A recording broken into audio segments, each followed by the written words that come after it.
What's up, YouTube? So today I'll be showing you how to do a woman's taper with the simple design. Now this is a haircut that can be very easy and it can be very hard. So the clippers I'll be using will be the Wahl Cordless Magic Clip and the Andis Slimline Pro.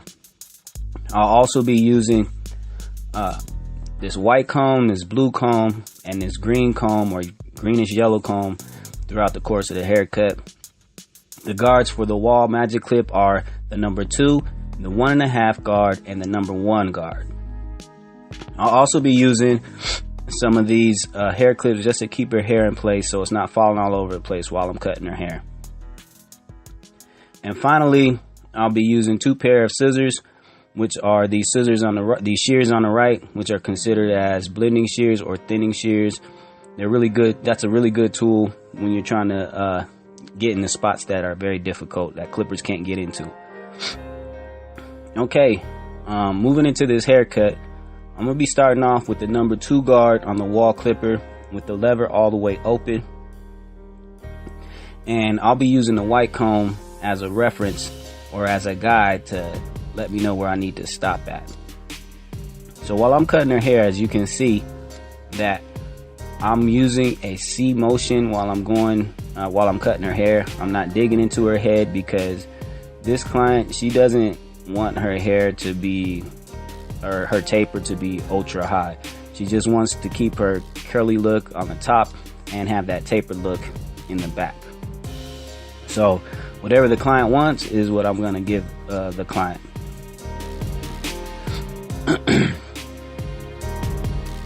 And you can see that I'm using the corner of the blade to get in the spots I couldn't get into. Alright, so I'll be using number 1 guard, and the lever is going to be all the way open. And I'm using her ear. I like to use the ears as reference when I'm creating guidelines in the back of someone's head. So the lever was all the way open. I created a second guideline. Alright, so now I have that number 1.5 and the lever is all the way open. No, it's in between. I apologize. It's in between.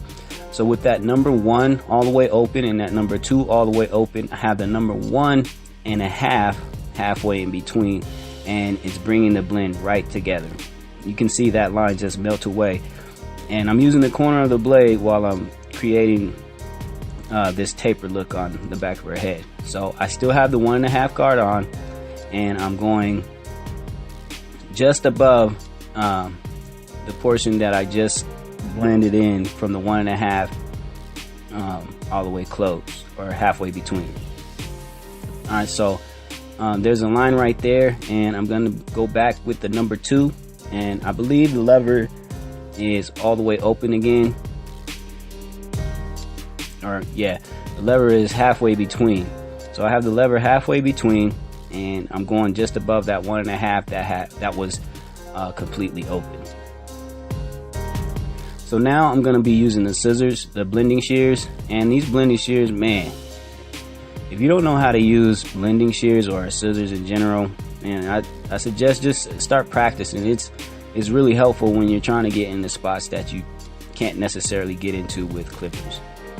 And actually, when you start using scissors, it's going to become like one of your favorite. Well, it shortly became one of my favorite parts of cutting hair, because I get to just chop. You know, like it's just, I don't know, it's just fun. It's fun to me when you're seeing the blend come together and you're starting to make that client look really, really good, and that's from something that you did. It's a really great feeling. Alright, so you can see that I continuously use the comb to go down and go back up. Now don't be afraid to use the comb to go back over certain spots. Alright, so there was a spot that I saw. I'm just going to go back with the number 2 guard, and the lever is all the way open, and I'm just trying to get rid of that spot that I saw just to clean up the taper a little bit better. And I go back with the blending shears to clean it up a little bit more.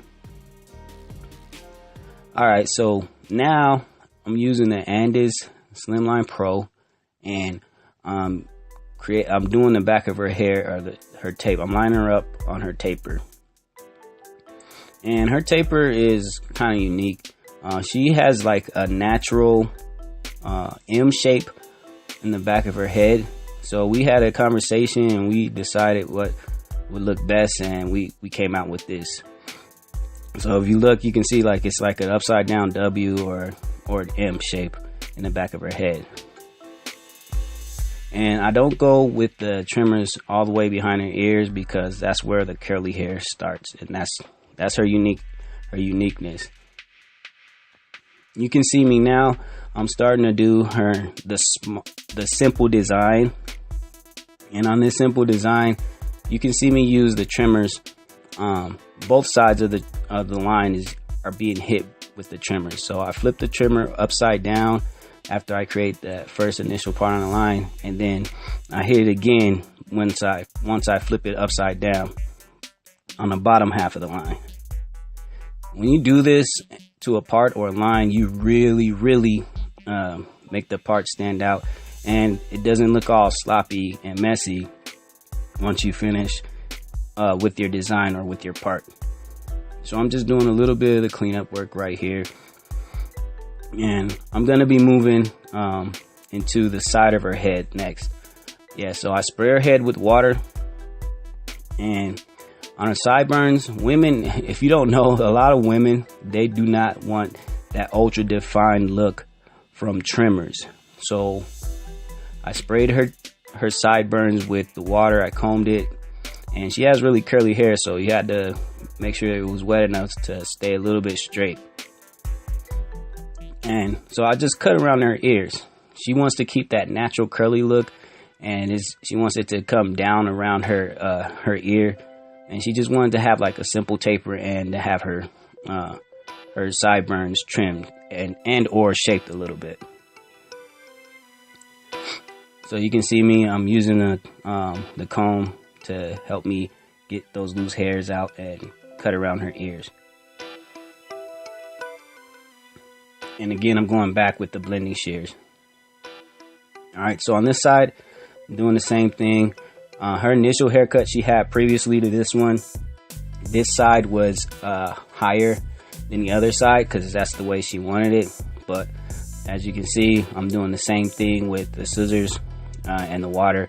I'm just keeping it natural and making sure that it remains curly. Alright, so we're getting to the end of the haircut, and the final outcome, man, this is a really good look for her, and as you can see, she's really happy about the final end result, and I'm happy. So it looks good on her, and thank you for watching.